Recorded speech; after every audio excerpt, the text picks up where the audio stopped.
Hello and welcome to this episode of the English Idioms series. Today we're looking at the idiom to tread on someone's toes. So as always, we'll begin by thinking about the meaning with the dictionary definition, and then we're going to focus in on some pronunciation features to help you to say this idiom in a natural way.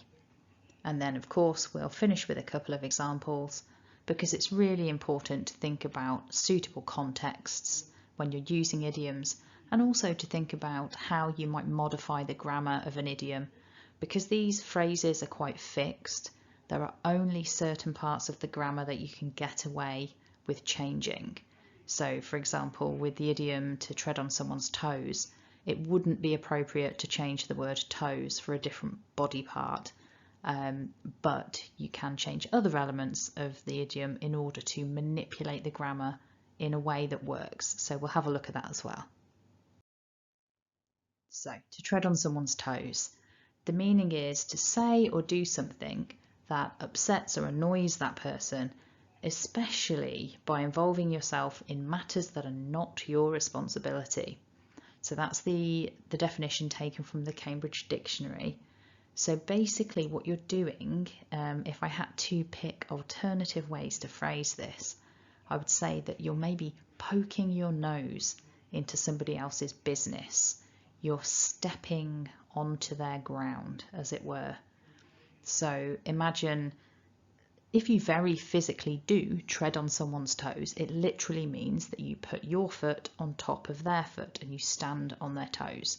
So physically, this happens from time to time when we're commuting, maybe on a busy subway train. Somebody might accidentally tread on your toes. And the sensation that leaves you with, depending on your personality, might be you might not even notice it. It might cause mild annoyance, or you might find it really frustrating. But essentially what's happened is your space has been invaded by that other person. So that's the very physical invasion of space. And this idiom is also used a little bit more metaphorically to talk about other issues where a person has invaded your space, they've stepped on your toes. So let's have a look at the pronunciation features then of this idiom. So first of all, we've got that possible weak to, which is t. And then we've got this word tread, which ends in a d, and the word on begins with a vowel. So as we often do in English, we connect two words together and it becomes tread on, tread on. So we don't want there to be a big gap in between those words. So repeat after me: to tread on, to tread on. And then something else that's just worth noticing really, we've got the word someone, and then we've got the apostrophe S, which shows belonging. The toes belong to someone. And the way that we pronounce that, because someone ends in the n, the N sound, that S then becomes voiced. So someone's, so it's an uns at the end, someone's. Okay, so repeat the whole idiom after me, nice and loud: to tread on someone's toes. Again, to tread on someone's toes. Now, you can also encounter this idiom being used with slightly different vocabulary. So you can hear people say to step on someone's toes, or possibly to stand on someone's toes. So changing the word at the beginning, changing that word tread to step or stand, will still hold meaning for people. And I think it depends where the person is from as to which of those words they would prefer to use. I'm more used to hearing step, if I'm honest. I've gone with tread because that was the dictionary version. Toes, however, shouldn't be changed. So I couldn't change it to fingers, for example. If I said to tread on someone's fingers, that sounds a bit strange. Why are the fingers on the floor for me to be treading on them?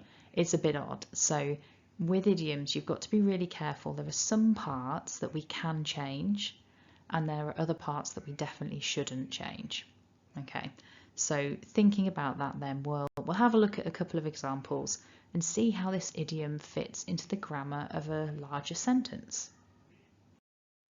So our first example then, I'm not going to get involved, I don't want to tread on her toes. So in this situation, I know that it's not my place to get myself involved in whatever's going on. And in terms of the grammar, I don't want to.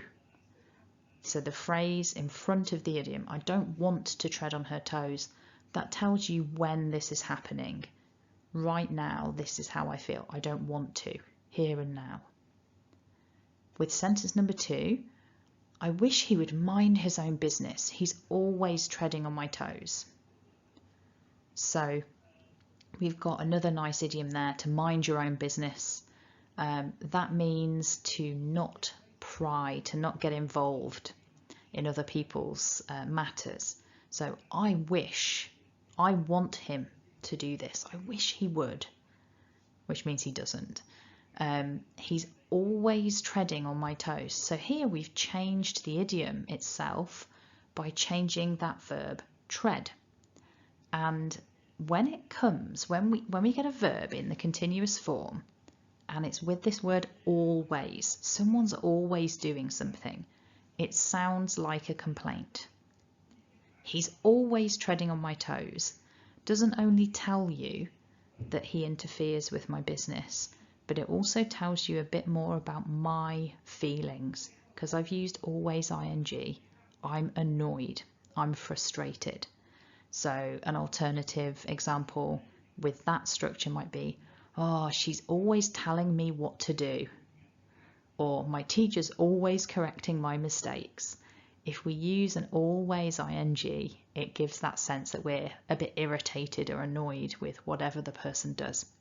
So there, in those 2 examples, going back to the idiom, we've got 2 different ways that we can use it. We can either change the tense before the idiom, like in sentence 1, or we can actually modify the idiom itself, like in sentence 2. They're both okay. So it's your turn. Have a moment, think of a nice scenario where you might be able to make use of this idiom, and then leave me a comment below to share your example. If you leave me a comment, then I can give you some feedback on the grammar that you've used, and also whether or not your usage of the idiom really feels natural. Getting practice with idioms is definitely a really good way to help you to master them. So yeah, be brave, have a go. So if you found that useful, don't forget to hit like, and if you haven't already, go ahead and subscribe so you stay up to date with all of the new videos that come out. If you like playing with idioms, then check out the playlist. There are loads of other examples there, and I think it's a really fun part of the language. If you can master the idioms in another language, it just, I don't know, I think it's quite exciting, really. Anyway, that's just my point of view. Check out the homepage if you want any pronunciation work, and IELTS preparation as well, IELTS micro skills. So anyway, thanks for watching and have a lovely day.